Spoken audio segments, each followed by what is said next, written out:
Zamantakewa. Ilimi mabuɗin rayuwa. Ilimi hasken rayuwa.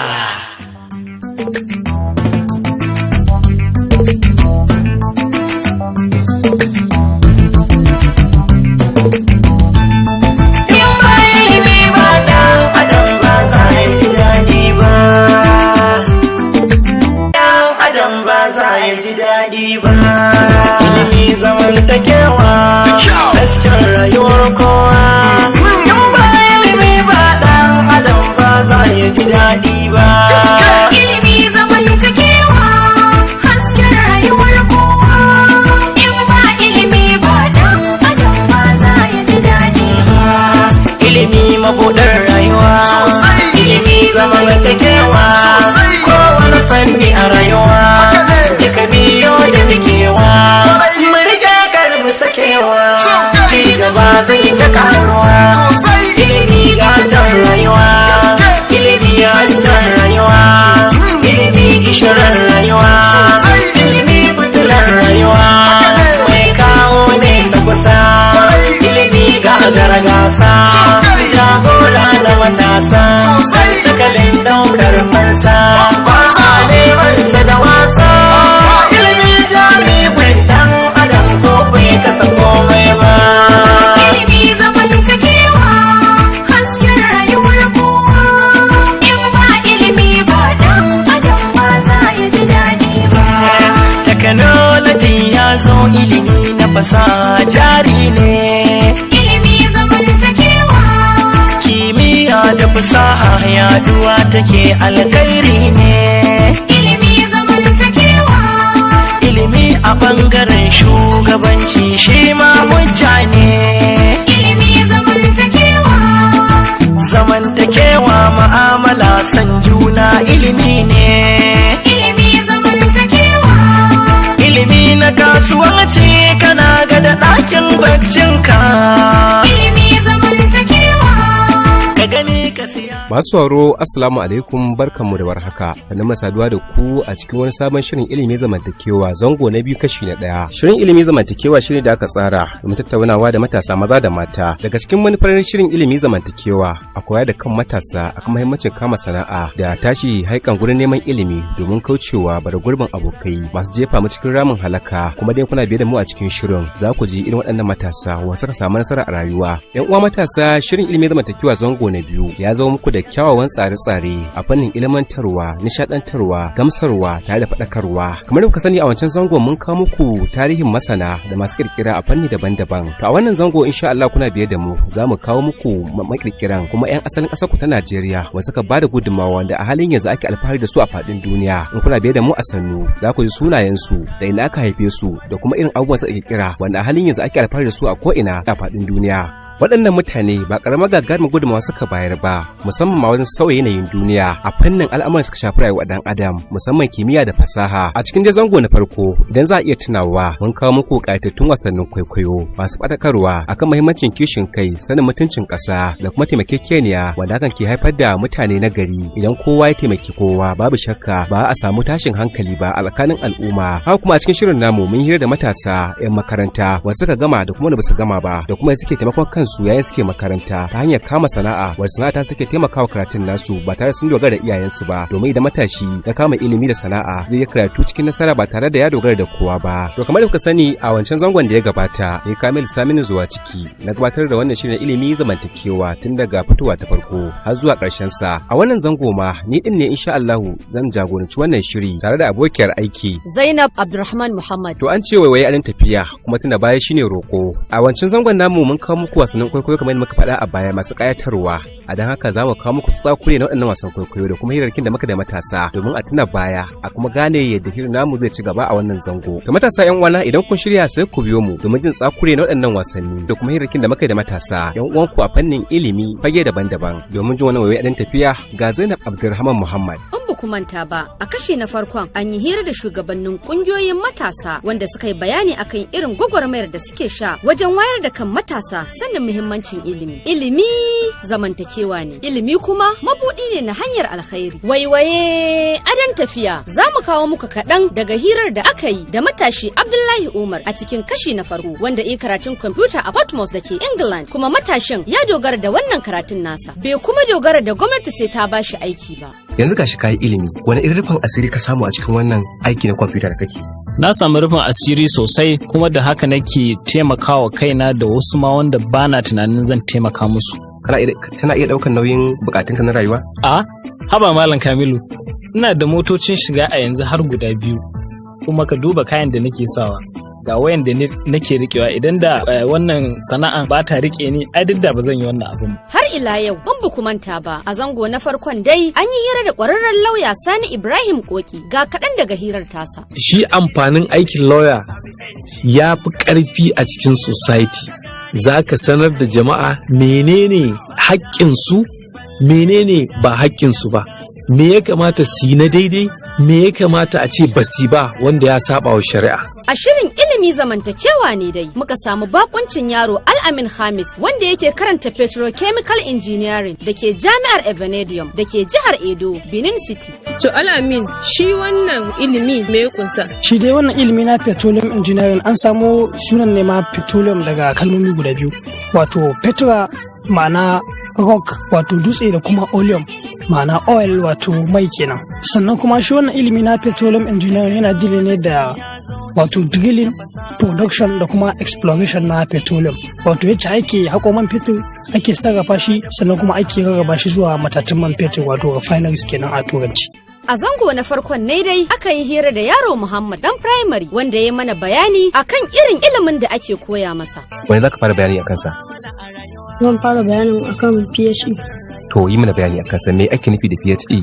Ka faɗa mana da turanci sannan ka mana bayansa da wasu domin yara na gida masu jinka musamman 'yan aji na fari na secondary school za su fahimci me ake nufi da shi wannan ilimi na motsa jiki. Physical education is the process of developing mentally, morally and social through the selection of some physical activities. Wato wannan shine a turance kenan. Ba ka yi dan bayanin sa kaɗan a Hausa? Ilimi ne da ake koyar da 'yan makaranta sanin mahimmancin wasannin motsa jiki domin su kasance cikin ƙoshin lafiya da kuma kuzari, kuma ya ƙara musu kaifin hazaƙa. Wato ƙwaƙwalwarsu za ta buɗe kuma su dinga fahimta cikin sauƙi. Haka kuma mun samu bakoncin matashiya Ummul Khairu Usman da ta yi tattaki tun daga jihar Kaduna. Ta ce wannan shiri na ilimi zamantakewa tana jin sa ne ta hanyar yanar gizo, kuma ta yi mana bayanin irin alfanun da ta samu ga abin da take cewa. Gaskiya ya mun amfani sosai karatun microbiology, musamman ma idan muka zo ta fannin kayan ƙanshin ɗakin da nake haɗawa. Kin ga mafi yawanci wa'anda za a irin air freshness ɗin da zaki siya a kasuwa, wanda zaki tarar mutane kawai suna yin su ne da ka. Mafi yawanci idan mutum yana da asma, idan aka je aka fesa shi a ɗaki zaki ga ya tada wa mutum asma da sauransu.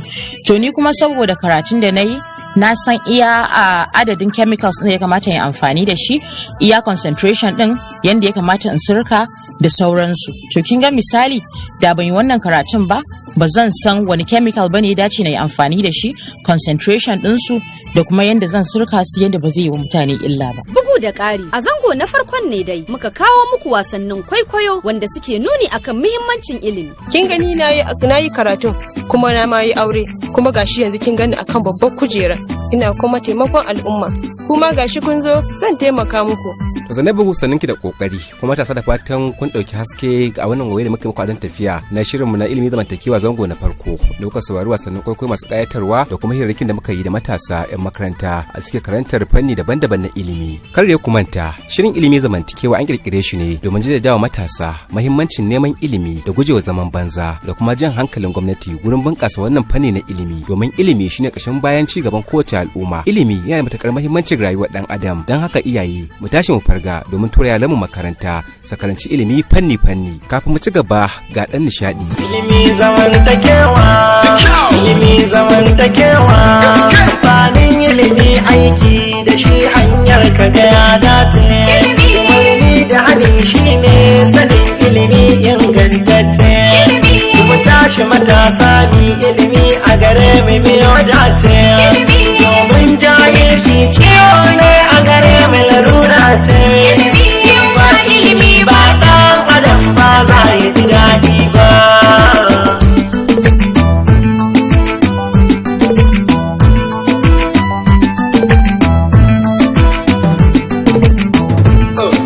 tashi mu tashi mu tattashi, ku tashi mu tashi mu nemi ilimi. Yin ilimi a rayuwa ku shi ne gaba. Malamai ku za ku zama jagaba, gwamnati ku za ku shiga gaba. Ku ɗalibai mu za mu tattake wajen neman sabiyo hange. Ku tashi mu nemo ilimi duk inda yake ba zillimi. Kar mu sa wasa zama jarumi, sai da ilimi za ka zama kamuli. Mai ilimi ke da tawakkali, sai da ilimi za ka yi kyan gani. Ka shigo jama'a ka yi kwarjini, ilimi shi ya haɓaka duniya. Injina daban-daban na moriya, to da ilimi za ka zama injiniya. Da ilimi za ka tuka jirgin sama, da ilimi za ka yi shugabanci. Ku tashi mu daina halin masu banci, ku tashi mu cire kanmu a kunci.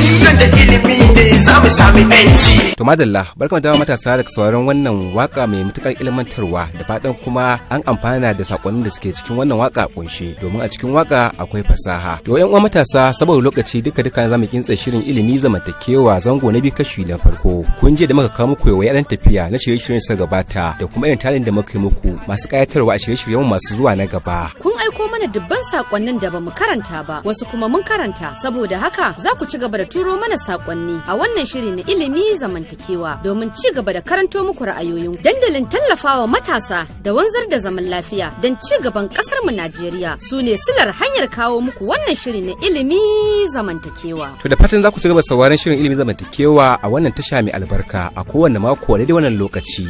Domin muna buƙatar sauraron naku domin karɓar ra'ayoyinku da shawarwarinku a cikin shirin na ilimi zamantakewa. Ga masu shawar bayanin ra'ayoyinsu a cikin shirin ilimi zamantakewa za ku iya neman mu ta shafukan sada zumunci kamar haka: Facebook ilimi zamantakewa, Twitter @ilimi zamantakewa. Domin sauraron shirin kai tsaye yayin da ke gabatar da shi sai ku neme mu a www.wazobia.fm. Ga masu sha'awar sauraron shirin bayan an kammala jin sa sai ku neme mu a itmm-iyantama.com kuma www.dandalin-tallafawa-matasa.ning.com. domin aiko sakonninku ta lambar waya ko kuma WhatsApp sai ku aiko ta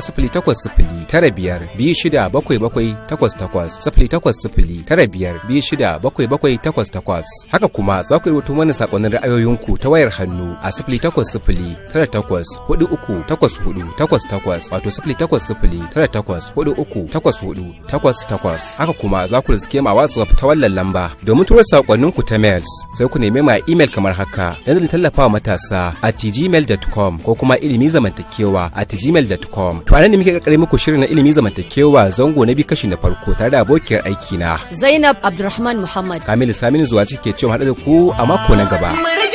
Mu sakewa ci gaba zai ta karuwa sosai. Ilimi gadon rayuwa, ilimi hasken rayuwa, ilimi gishirin rayuwa sosai. Ilimi fitilar rayuwa mai kawo ne da kusa. Ilimi gagara gasa jagora da matasa sakalin daukar fansa wasa neman sa da wasa. Ilimi jami'in dan adam ko bai kasa komai ba. Ilimi zamantakewa hasken rayuwar kowa. In ba ilimi ba dan adam ba za ya ji daɗi ba. Technology ya zo, ilimi na fasaha jari ne. Ilimi zamantakewa. Kimiyya da fasaha yaduwa take alkhairi ne. Ilimi zamantakewa.